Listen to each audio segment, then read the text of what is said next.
This is the Noon News from Montana's news leader. Good afternoon, and thanks so much for joining us this Monday. I'm Aja Goare. President Trump is expected to deliver a wide-ranging State of the Union address tomorrow night. As CBS's Mola Lange reports, immigration and infrastructure will likely take center stage. White House officials say President Trump will deliver a unifying message at his first State of the Union speech tomorrow night, a speech that's expected to be heavy on immigration. It's a big speech, an important speech. We cover immigration, and for many years, many years, they've been talking immigration. They never got anything done. We're going to get something done. The president is offering a pathway to citizenship for nearly 2 million dreamers. Hundreds of thousands of them now rely on DACA for legal status and work permits. In exchange, he wants $25 billion for the border wall and security, changes to the visa lottery program, and an end to family-based migration, which the White House calls chain migration. The president's put forward a tremendous compromise to get this solved once and for all. But the president's plan is going to get pushback from conservatives opposed to any plan they deem as amnesty. And many Democrats are opposed to cutting off legal migration for immigrants who have family members in the United States. That plan is a campaign to make America white again. Infrastructure is another hot topic to watch out for in tomorrow night's speech. President Trump wants more than $1 trillion to fix America's roads and bridges, but he's asking for $200 billion from the federal government. The rest of the money is supposed to come from states, local communities, and private investors.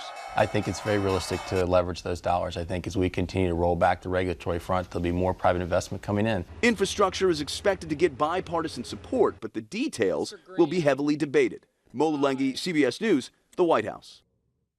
The president will likely steer clear of all talks about the Russia probe being conducted in Congress and by special counsel investigator Robert Mueller.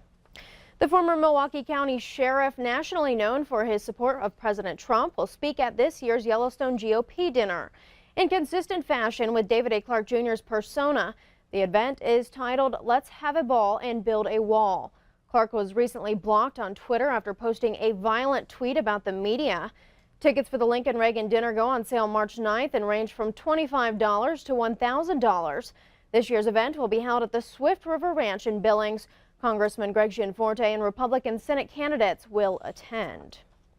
Jury selection is underway today ahead of a trial for the man accused of promoting several women and girls for prostitution here in Montana. Terrence Edwards is charged in U.S. District Court in Billings with 10 felonies related to prostitution. Edwards allegedly promoted at least 6 victims, including 3 minors, for commercial sex work from April of 2016 to March of last year. Prosecutors say the sex trafficking operation spans at least 3 states.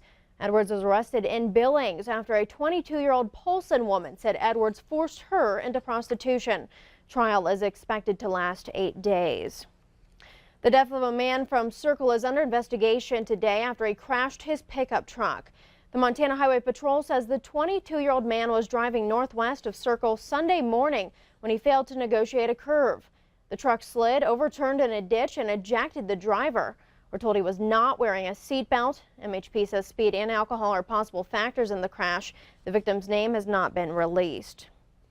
Gracie the dog joined the staff at Glacier National Park in 2016 to help protect visitors from dangerous wildlife encounters, and now the Bark Ranger program is considering expanding. Gracie, a trained border collie, herds the animals in the park to a safe distance away from the tourists. She works during the winter, herding deer out of the housing area in hopes that mountain lions also stay away. The park's natural resources manager says he'd like to see the program expanded in 2018. That could mean adding dog handler teams to cover more areas of the park. We turn now to the weather scene with Ed McIntosh, and we're talking about some really cool moon activity. That's right, all at the same time, Asia. It's very rare, but Wednesday morning is what we're talking about, as 3 different events will come together with our full moon. It is a blue moon, the second full moon of the month, and then also a super moon and a blood red moon as well. The moon is going to appear a little bit bigger than usual because it's at the point where it's closest to the Earth, about 14% larger than it normally would be. And at the same time, we're also watching a lunar eclipse line up, and that's where the sun and the Earth and the moon all come into alignment, and that's going to cast a red shadow across the moon. You want to really be watching low on the horizon to the west about 6:30 a.m. on Wednesday. Weather coming up in a few minutes. Thanks, Ed. We'll check back in. Politics took center stage on music's biggest night at the 60th Annual Grammy Awards.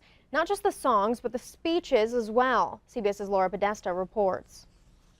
We come in peace, but we mean business. Singer and actress Janelle Monáe told the audience at Madison Square Garden that time's up for discrimination and harassment as she introduced a song by Grammy nominee Kesha. Kesha's been battling her former record producer for years over allegations of emotional and sexual abuse. Backed by an all-star female chorus, Kesha sang her empowerment ballad, Praying. I don't need you. I found a strength I've never known. It was a sentiment echoed backstage by Best New Artist Alessia Cara. Things are uneven and unequal, and they need to be talked about and need to be changed. The other 8 awards were handed to men, including the night's biggest winner, Bruno Mars. Fire and Fury. Other parts of the award show took aim at President Trump. A comedy sketch showed auditions for the audiobook of the White House expose, Fire and Fury. He had a long-time fear of being poisoned. One reason why he liked to eat at McDonald's. The segment was criticized by some conservatives, including UN Ambassador Nikki Haley, who tweeted, "Some of us love music without the politics thrown in it." U2 performed with the Statue of Liberty as the backdrop. And Cuban-born singer Camila Cabello had a message about immigration. Just like the Dreamers, my parents brought me to this country with nothing in their pockets but hope.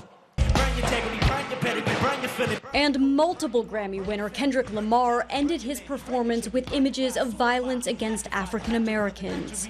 Laura Podesta, CBS News, New York. Grammy Award winner Chris Stapleton announced today he'll perform 2 shows in Montana this summer. Stapleton will take the stage at the Rimrock Auto Arena in Billings August 2nd. The Kentucky-born country star will also perform at the University of Montana in Missoula August 3rd. The Missoula leg of the All-American Roadshow Tour will take place at the Adams Center. Tickets for both Montana shows go on sale February 9th. Stapleton won Grammys for Best Country Album, Best Country Song, and Best Country Solo Performance.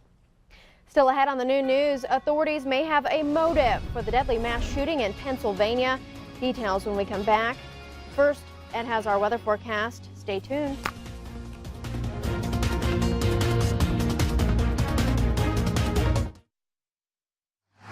You're watching MTN News with Aja Goare.